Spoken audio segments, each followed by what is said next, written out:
All right, here we go. All right, here we go. Welcome, everybody. Thanks for being here with us on this third day of Build.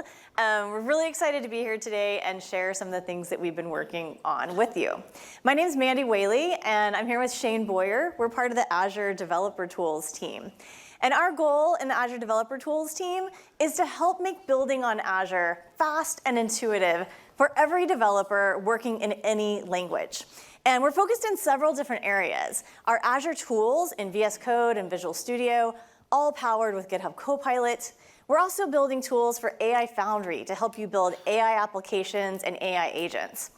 And then we have an app gallery. This is a gallery of AI applications. They have everything you need, including the application code, the infrastructure as code for the Azure resources and architecture, the AI models, and you can deploy them all with one command, AZD up. And at the heart of this are all of our SDK libraries that we build. We believe that great SDK libraries are at the heart of a good developer experience. And we build these libraries for Azure with consistent guidelines so that as you move from service to service, it feels familiar. We help you with things like authentication, retries, error handling. And we build them in Python, JavaScript, .NET Java, Go, and now Rust. So we're going to take you through several things today and show some of the new tools that we've built. We would love your feedback. We want to build what's helping you the most and focus our areas in the places where it has the most impact for you. You've probably heard a lot this week so far about how we're bringing these agentic workflows with AI into every part of the software development cycle, all the way from where you're creating your code to where you're collaborating on it and maintaining your code base, all the way to operating. And in the Azure Developer Tools team, we've been working to make sure that at each one of those steps, you have the right Azure tools to take full advantage of those AI agents and workflows that can help you.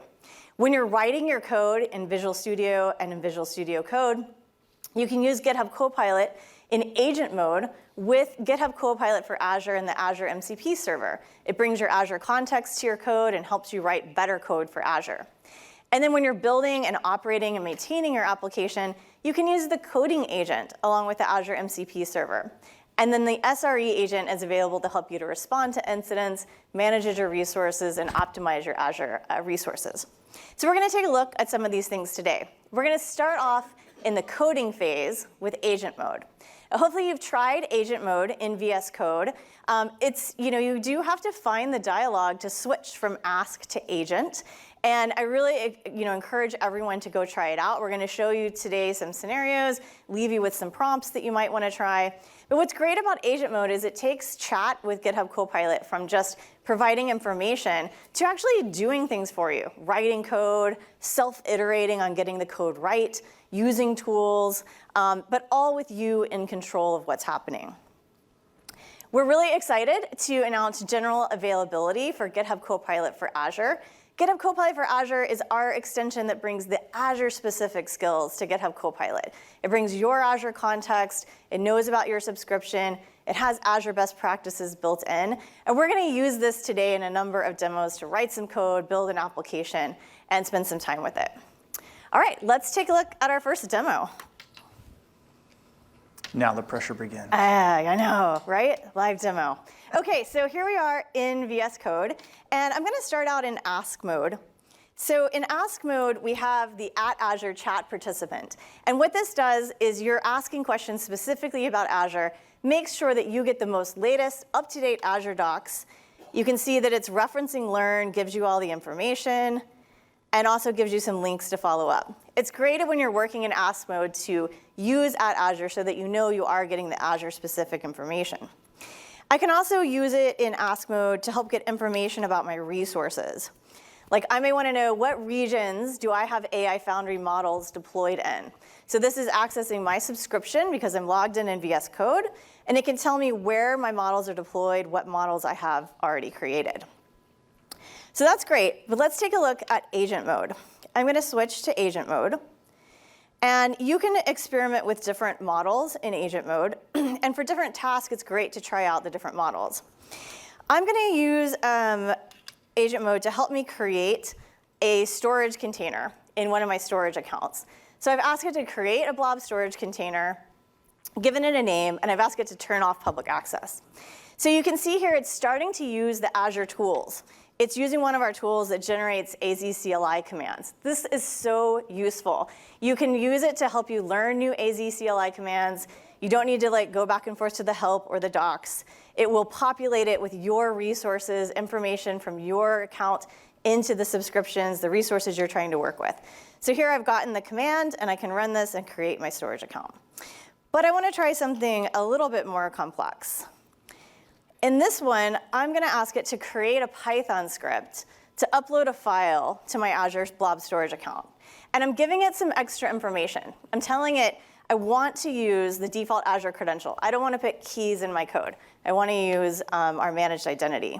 And I'm letting it know which storage account, which container I want to upload the file to, and then I want the test to actually, the script to actually create a test file and try to upload it for me. All right, so I'm gonna run this one, and we'll take a look at it. While that's running, I want to show you how you see the tools in VS Code mode. So this icon here brings up the tool list that's available for agent mode to work with in VS Code. So you can see GitHub Copilot for Azure. These are a lot of the different tools that you get access to by installing the extension. Now agent mode can use these tools as it's solving problems for you. So we can see here, it used our CodeGen best practices for Azure. That's making sure that it's using the latest Azure SDK libraries, that it's using our best practices for authentication and errors. And we can see here's the code that it created. It's really nice. It gave me the Learn documentation. I can see it's using our Azure SDKs.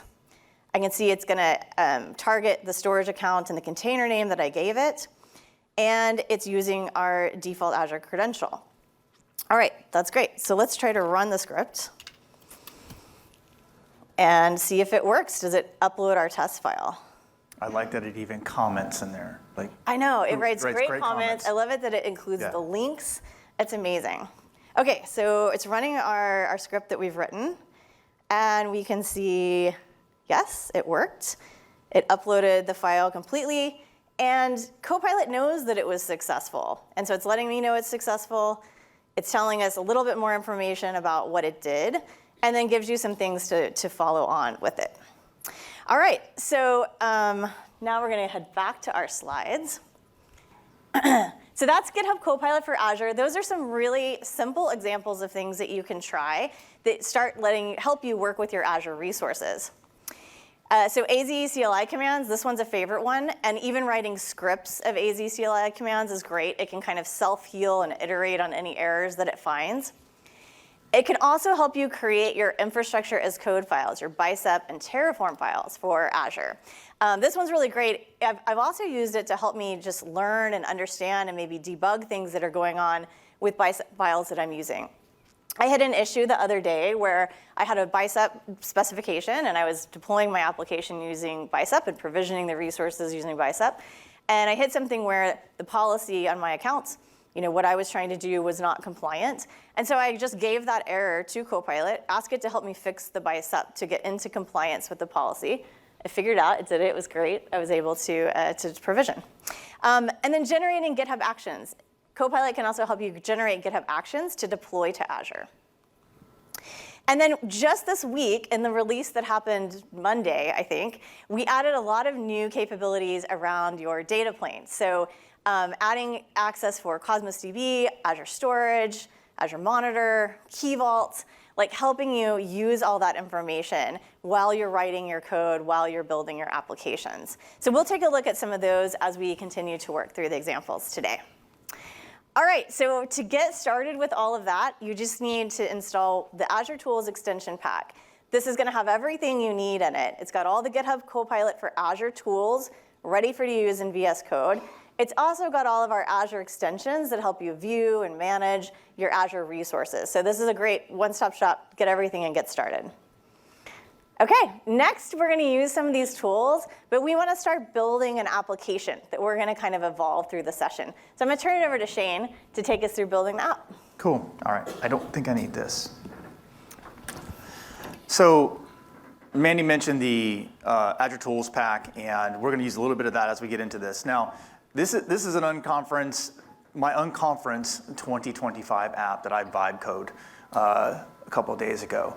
And we do something in our team where it's like we are so tired of talking about work that we do this little conference in our group where we submit topics to talk about, and it might be like, what's the coolest watch that you've purchased, and what do you like to do when you're not at work, and Cooking recipes. cooking, gardening, Travel. all kinds of topics, as long as it has nothing to do with work, right? But it's really great. It's a good little team building thing that we do, but we never know really how to organize it, so it's just like a bunch of Outlook meeting Sticky requests notes. and sticky notes and Figmas and things, as our designers are fantastic to come up with things like that. But I thought, what a great thing for me to kind of vibe code a little bit. So I threw together this quick app, and I think I'm on 3, is that right? Yep. Perfect. All right, so I have built this. It's just a quick JavaScript app that I put together with a little bit of Copilot help, and I deployed it to Azure. I can't remember what the URL was. So watching Mandy here, I remember I do have the Azure extensions installed here. So that's what this is on the left here. And you can see I've got access to my app services. AI Foundry extension pack is included, so I can browse all my AI Foundry resources there, Arc, Cosmos DB, et cetera. I do remember I deployed it to container apps. So what I'm going to do here is just expand this. I can actually right-click it and ask at Azure, and it should throw it over into my Copilot, hopefully. Waiting, come on, you can do it. It's thinking. Yeah, let's see if we can do this. I'll try it one more time. There we go. All right, perfect. So what I'm going to ask is, great, it tells me, look, you want to know more about this particular app? Yes, I do. It's like, what is the external URL for this app? And it's okay if you can't spell like me, it'll still figure it out. That's one of my favorite features. It's like, we know what you're asking for, we'll figure this thing out. If you've ever gone to the resources on the portal, sometimes it's a lot of clicks. Luckily for most of these, it's right up front. This is actually going to use our Azure Resources Graph queries. The one thing I really like about this is when it does the ARG queries, it actually will give you the query that nobody wants to write for you to use if you want to use it in the future. So here it is. It's giving me the query, and I will go ahead and pop it open.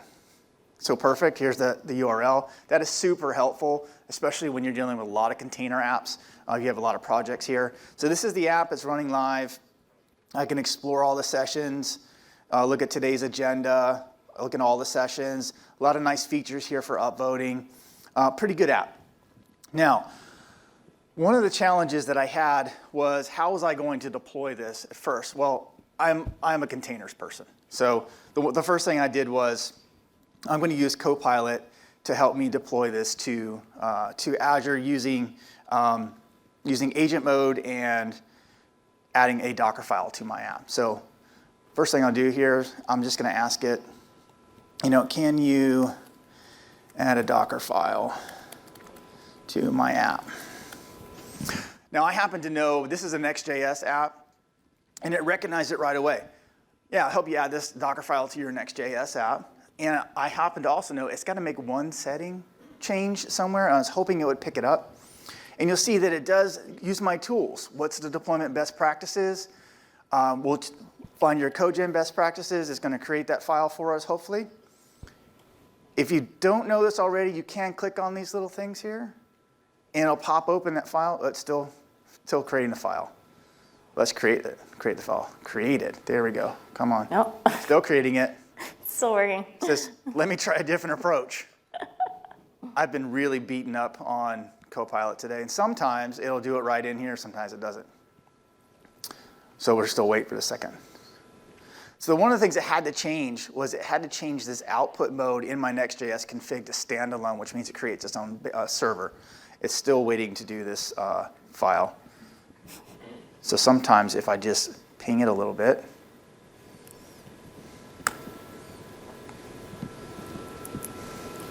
it's going to try another approach. Let me get a PowerShell file. Now it's going to write it out. Nice. There. Perfect. Now is it there? And now it's also going to create a Docker Ignore, which is really helpful. I love too. it that it thinks ahead to do that step. Yeah. Like, that's super, super useful. And sometimes when you scaffold out files, projects, and you're kind of vibe coding too, it will create git ignore files for you as well. And it's even going to try and run it for me, which is super helpful, right? I don't need it to run it, totally fine. It's done what I needed to do. It made my Docker file for me, and I'm super happy about that. So hopefully my Docker file is over here. Yes. Nice. So here, great, it's got an Alpine base image, it's multi-stage, it's doing all the right things, it's packaging stuff, it's gonna enable things, disable things, it's setting me up for production. It's exactly what I needed to do to get it up into the cloud. Super great. The problem is, it's not enough. The hardest thing for us to come up with is when we go and submit sessions. Topics that aren't related to work. Well, I'm 150% involved in work all the time. All I ever want to talk about is containers and AI and all that kind of stuff. So what I would really like is a little help from my AI friends. And I would really love to have a button here that said, suggest a title and description. Like, that would be really nice, right? So let's stop this. We'll start a new little chat here. We'll keep and continue. Thanks for your help there. And what I did was, let me close all my terminals. Perfect. So I wrote up a little bit of what I wanted to happen. So I've got here, implement an Azure OpenAI feature for my Uncomfort app that allows the user to get an AI-generated title and description. I need a suggest with AI button. I needed to integrate with that Azure OpenAI endpoint, and a fallback mechanism, so if it's not available, right, because we need retries, maybe just tell me that it's not available or just give me some test data. That would be helpful. I also want a specific organization of how this should be in my files, right? I want it in /API/AI suggest. I want that to be there. And I want it to be able to connect to my GPT-4 mini model that I've already deployed using AI Foundry. And then make the suggestion enhance the user's input while we're kind of keeping their core ideas, right? So meaning, this is an unconference app. This should be not work related. We should be talking about gardening and not, how to build and tune my models. So what I'm going to do is I'm going to take that whole thing here. I'm going to pop it in there, and I'm going to hit enter, and I'm going to go get lunch. Right?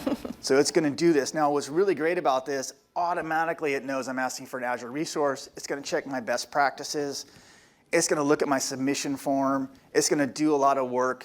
It's going to look at best practices, like you said, for keys and all that stuff. And it's looking at how it's doing. It's going to make some changes. But what I said was, I've already deployed my AI endpoint. Right.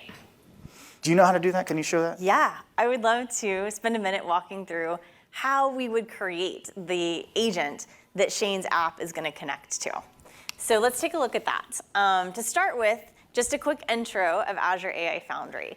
You can think about Azure AI Foundry as the platform that can help power building all of your AI applications and AI agents. It has everything that you need, including the models, the agent service. It has content and safety features. It helps you with evaluations, which is like one of the new things you have to learn when building an AI application is thinking about how to do evaluations. Those are all there in the Foundry platform. And what we've been working on in our tools team is how do we make sure that the places where you're working as a developer day to day, GitHub, VS Code, all of our SDK libraries, are those connecting to Foundry and letting you stay in your flow, use the tools that you love, and make sure you're using the power of all of the AI Foundry services. So that's something that we've been working on quite a bit. We're really excited to announce this week the release of the Microsoft AI Tools Extension Pack. This is another extension pack you can get for VS Code, and it has everything you need to get started building AI applications. It has the AI Toolkit for VS Code, which you probably heard about in the keynotes where we were looking at the Foundry local models and doing development of AI applications and agents on your local machine. But then it can also help you move to use the models and agents from the Azure AI Foundry, and has features to help you, create projects, manage your agents. We're going to look at that in some of the demos. And we've also included some of our extensions that help you manage your data. So we have a great extension called Data Wrangler. It helps you with data cleaning, visualization, which is often a step you need to do even when you're prototyping an AI application. You need to get some data together that you may be then using to give to the agent to use as knowledge. So this is a tool pack you can get it, install it. That way you'll get all the new great things we have coming out, because these tools are evolving quickly and we're kind of constantly adding to it. Okay, so we're going to take a look at AI Foundry and how we would create this agent that Shane's going to add to our application. So to start off, I'm starting in AI Foundry, and I can start building an agent with just this one click. I just create a new project, give it a name, and then click Create. And this is going to start creating the resources, deploying a model, and getting me ready to build my agent. From there, I can move into the agent playground. And in the agent playground, you can see I've got my name for my agent. I've called it Event Writer. It's using this model deployment. I've given it some instructions. I've said, you're a good writer who's good at writing compelling session titles.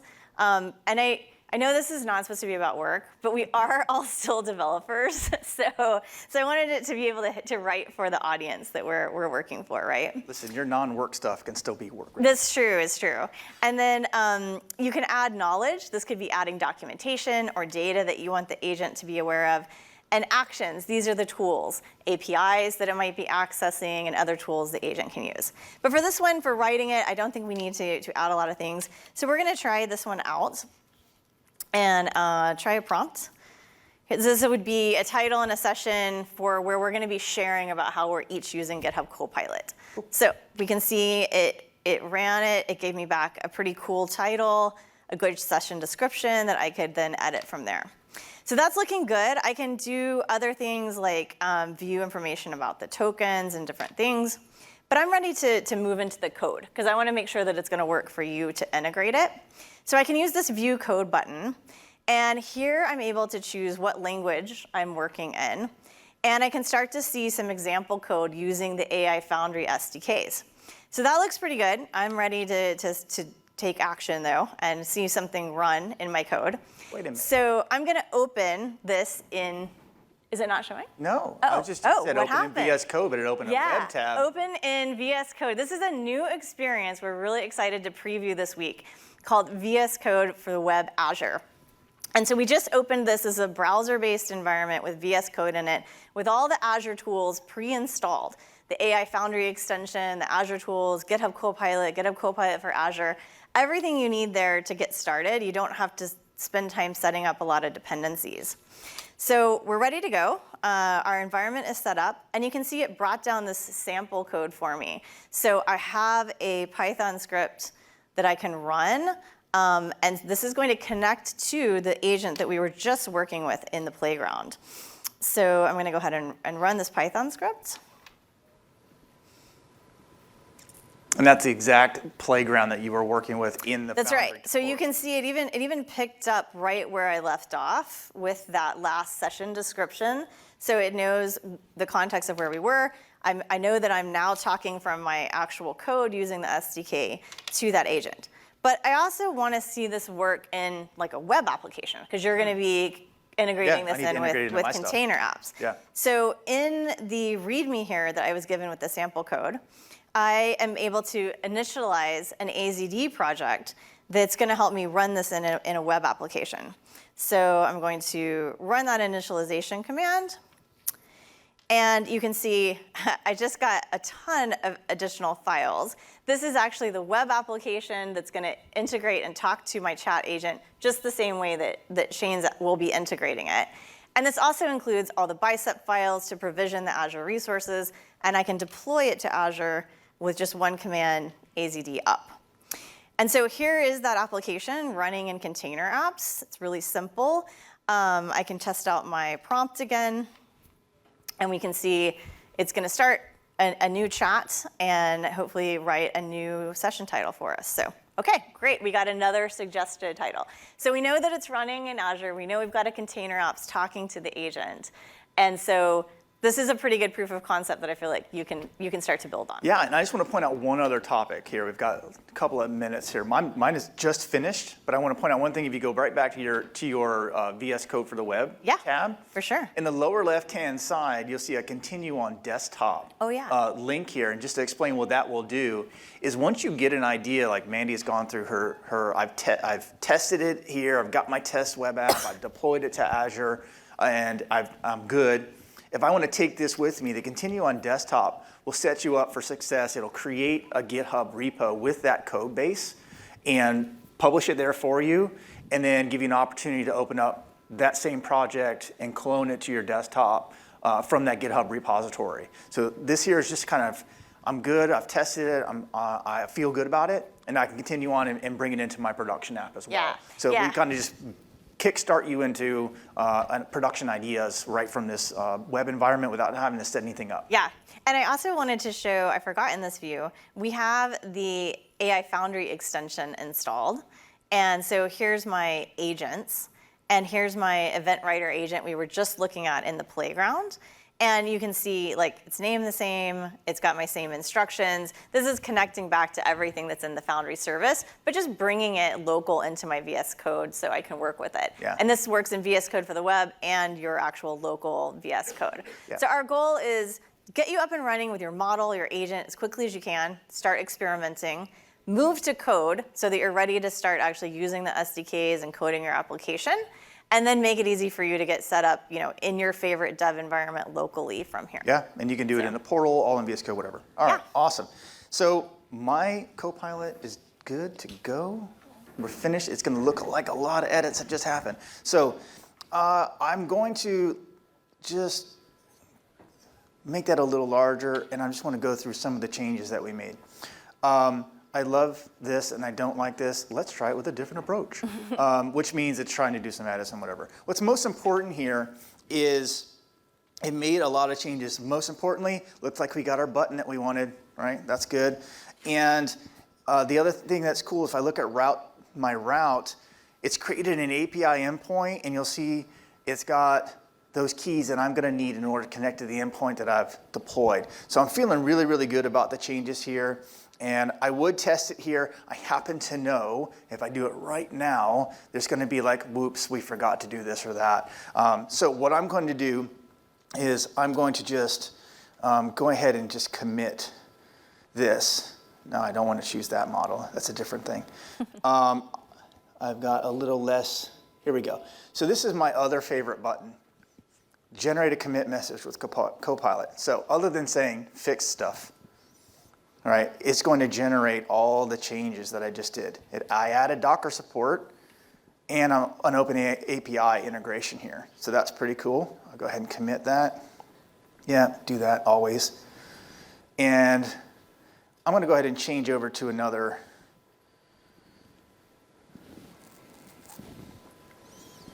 Another one here. Cool. Good to go. Now this has been completely deployed. And if I switch over to where we've made all of these changes, I do have a nice little environment variables that I will not dox myself because we're on video. This is where all my keys are, so we don't want to do that. I want to show that stuff. All right, cool. One of the things that I've added in here through a little bit of more changes is I've got an Azure YAML file here that will allow us to use AZD. So I can just do an AZD up over here. And if I go over and ask, hey, how do I deploy this app? Let me actually start a new one so we kind of clean this up. Deploy this app to Azure. Now it should recognize that, again, we've got a Next.js app. I want to go there. It's looking at my best practices. It sees that I've got a Docker file. I also have an infra folder with some bicep infrastructure definitions in it. And it looks like I'm already set up for success with AZD. So now it's just going to check that all of my files are in good places. And it says, hey, let's just make sure you have the latest version of AZD. I do. That's nice. It's looking out for you. Well, it's looking out for me. It's my team. I better have the latest. It's also going to make sure that I'm logged in. I tell you what, if anything's going to fail, it's going to be because I'm not authorized to right? So now it's also going to check our environment list, my Unconference app. I won't deploy it on that one. And then, this is really cool. I actually didn't know that we put this in recently. I love this feature right? so much, yeah. So it'll do an AZD provision preview, and this is kind of like a what if, right? So it's just going to do a check to make sure that we can, in fact, do a provision of our resources there. Everything's kind of in order. And it runs so much faster than the actual provision. So Yeah, you, it's like a few seconds. If there's an issue, you catch it, and then you try again, and then Yeah. you know that you have confidence when you actually. I don't want to call it a pre-flight because things happen, right? Right. We might not have the permissions necessarily for some of the things in certain areas, and things happen. So I'm going to cancel that. So it knows that I'm good to go with AZD. I can use it. I'm set up. And I did do a deployment on that. And if I just go over to the browser, you'll see I have an AI suggest button here. Woohoo. And if everything is right in the world, they're suggesting hitting our endpoint. Give me a good title. All right, hands-on, look, unleashing your inner innovator. That's Ooh. not hard to say, all right? I like that. I don't like that one. I like the hands-on creativity part. All right, give us a different one. I like suggesting go. A playful journey. It wants to be innovative, really is going apparently. for So innovation, yeah. this is cool. I loved it. It gave me everything I wanted. I think the first time I actually did this, I asked for a sparkle icon. Instead, I got a star, so I'm going to have to go with that. So super easy to add stuff using Copilot, using our MCP tools from Azure. Like, it recognizes I need my keys. Super easy to add. Was able to use everything in one place. I kind of stayed in my ID the whole time. Yeah. And super great. So Great. Good. Okay. All right. So we just saw a ton of things in agent mode in VS Code. And one of the things that we've learned as we've been working on it is that you do learn some tips and tricks as you work more and more in agent mode. And VS Code has actually published some docs, a docs page that has a lot of these tips and tricks available. That's the QR code on the right-hand side. And then for when you're working specifically with Azure, there are also some tips and tricks that we recommend. First is get the Azure Tools Pack so that you have the Azure tools. You will definitely have more Azure context, be able to access your resources if you have the tools installed when you're using agent mode. The Azure best practices, when it runs that tool, you will often get a choice of continue. And you can choose to accept that for the session, the workspace that you're in, or always. And so that's one that I think, it uses it quite frequently whenever it's generating code for Azure. So accepting it for the session or the workspace really helps out. Do you have a favorite trick you want to talk through, Shane? yeah, first, make sure you have all those tools installed. I think that's the biggest thing is like Copilot for Azure, the Azure Tools Packs that we mentioned, both the AI tools and the Azure ones. But I'll tell you that you'll notice that when I was putting together my prompt for adding something, I'll say I was somewhat verbose about that. I could have just said, like, add AI stuff to my app, and probably wouldn't have been as successful, or it would have been like vibe coding for hours trying to get what I wanted. So I said, I want this here on a specific endpoint. I want to make sure that I have this button on this particular page. So be very specific. It's a lot like when you're searching the web. You don't just say like, what's a cookie?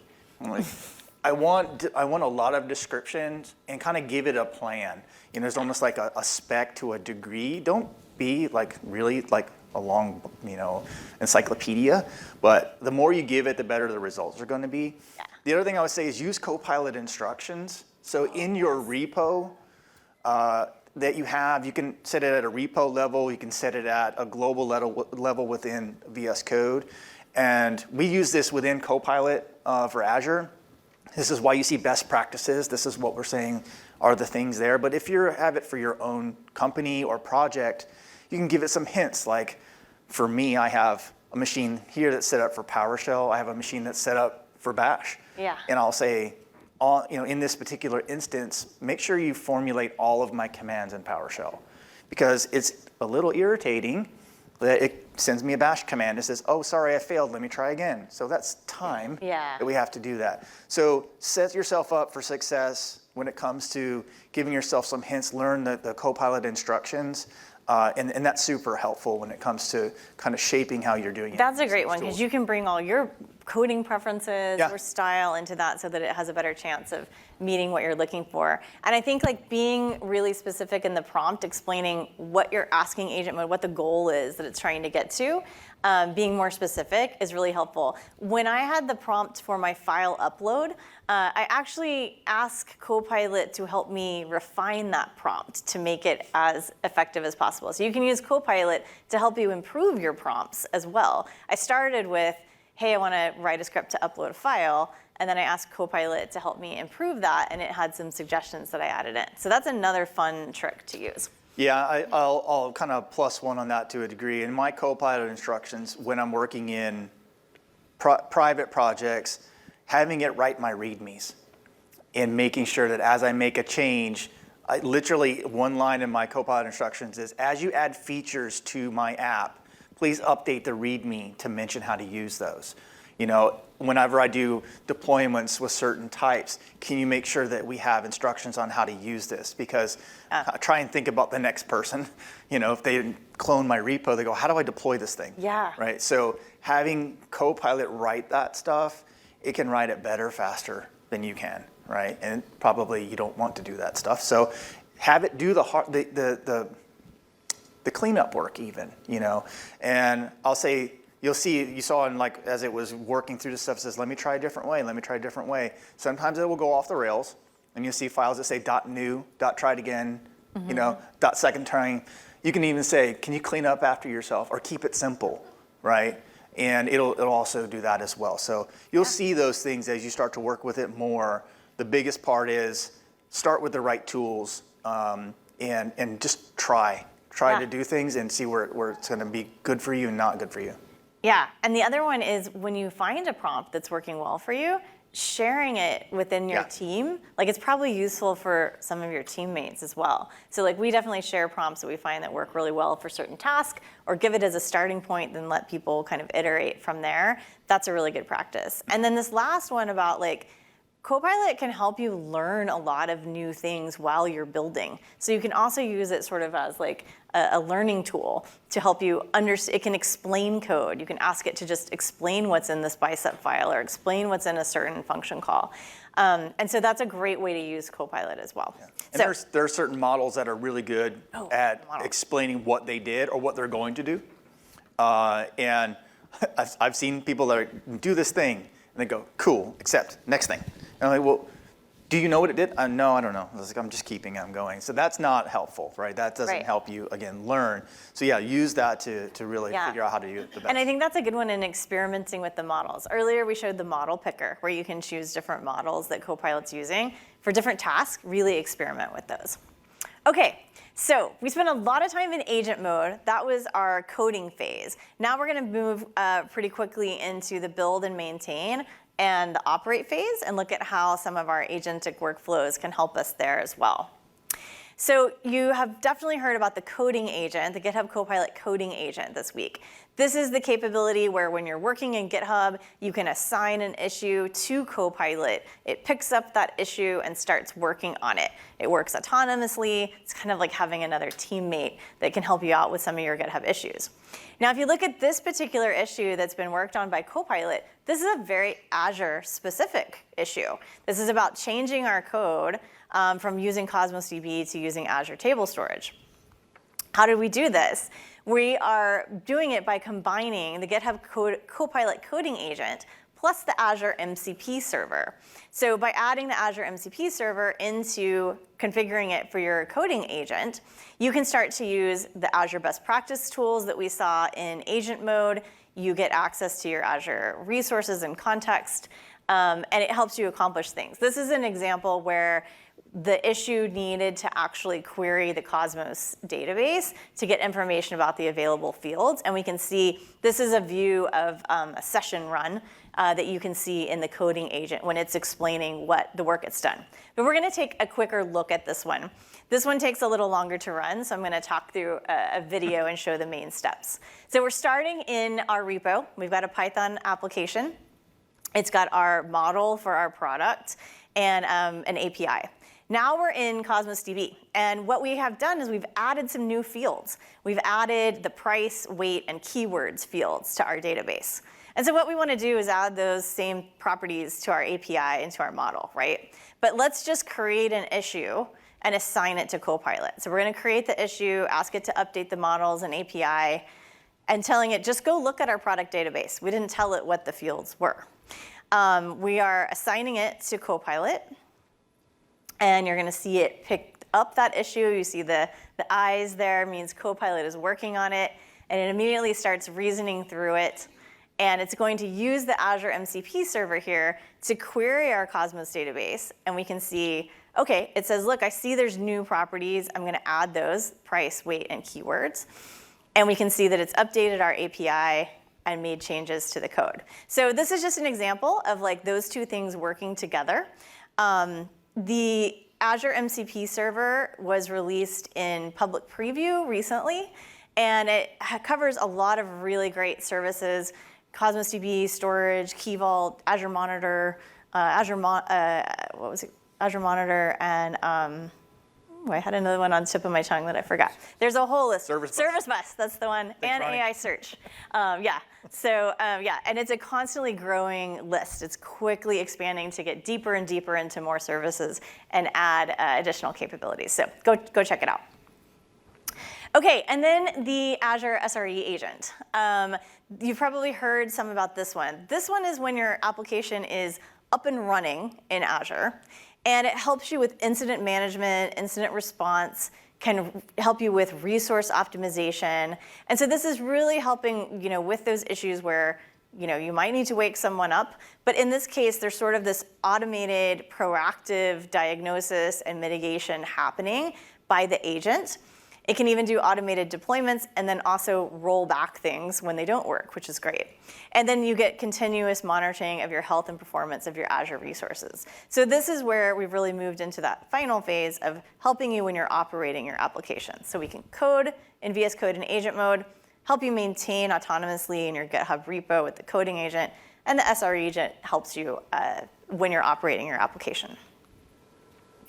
Okay, cool. So I hope that you are excited and want to start trying some of this stuff out today. Everything that we have talked about today is available. You can get the tools that we showed by getting the Azure tools for VS Code, the AI tools for VS Code. Those will give you an awesome starting point. And then sometimes when you're getting started, it's great to have some example prompts to just start trying out. So we just wanted to give you some ideas to try. Some of these you saw in the presentation. The create my Docker file is one, some of the Bicep and Terraform ones, Python script to upload files, and you can take these and try out your own variations. And just remember, the more specific you make it, the better agent mode is going to be able to help you. And another great tool we have for getting started is the AI App Gallery. I'm going to turn it over to Shane to talk about that for a minute. Yeah, so sometimes there's the vibe coding issue, right? Not issue, but there's I don't know what to do, so I'm just gonna start vibing and figuring things out. But another good thing to have is good starter apps and good, secure ways to figure out, how do I integrate AI into something with a Cosmos DB, maybe a service bus, maybe some other Azure resources, connecting them all together. Now that seems daunting. Right? How would I do all that and get it up onto Azure quickly? The AI App Gallery provides GitHub repos to help us kind of quickly stand up those AI-powered apps. So you can visit this, the AKAMS AI apps. And every one of these they're tested regularly. We run them through pipelines, make sure that they can be deployed quickly. AZD up, and they're up and running in minutes, depending on the complexity of the actual templates themselves. Some of our more popular ones are this RAG over documents, where we actually upload documents, samples, and be able to just kind of do RAG chat over top of them, which is really great. You can pick the templates, clone the repo, do the up, and you're ready to go. You can run them in VS Code. We had just added to open in the VS Code on the web as well. So if you don't want to go through setting up your environment to have all of the tools just this second, you can still test out that ready to go environment in the web tab as well. So a lot of good templates. I think we're right about 50 right now that we just added.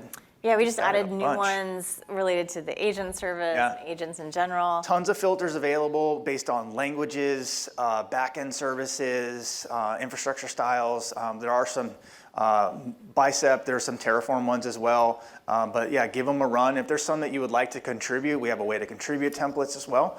And definitely looking forward to feedback on any of those too. Yeah, they're also available in all the different languages. We have Yeah. Python and JavaScript, .NET, and Java. And really, we would love to hear from you. Like, what use cases are you working on? What would be helpful to have in the gallery as a quick way to get started? These are also a good way to get an idea of, like, sometimes in the applications it's hard to think about how all these pieces fit together. Well, this gives you an example that has all the pieces of the application plus the AI parts in a way that you can experiment with it. Yeah, and one other thing I'll mention is a part of AZD and these particular templates in general is once you get them running, we do offer a pipeline config command that will actually set up the CI/CD workflow as well. So if you once you get them running, you can just then, what I call like nirvana for a developer, is just checking in code, and it does the provision and deploy of your changes. So we really kind of set you up with the full boat of how to get all these apps, get them all connected in a secure way using Key Vault, managed identity, multiple services talking to each other in a super simple way. For me, that's always the hardest part. I've got 10 things I need to run in Azure, figure out how to do it in a secure way without getting off on a tangent on what's managed identity and how do I do it here. Right. We take care of that These for come you in these templates, pre-configured. and it's kind of for free. Yeah, and then you can use Copilot to help you modify it if Yeah. you want to try out, and iterate and move from there. So, Sure. all right. So thank you so much for being here today. We are super excited that you were here. You can read about everything that we covered in this first tools blog link. That blog has all the links that were on the slides, more information about all the projects, and then we have all the related resources here too. We would love to get your feedback on any of that and hear what you're working on and how we can make your jobs on Azure easier, how we can make that easier and more fun to build on Azure for you. And then there's tons of great related sessions, like definitely go check some of these out. So thank you so much.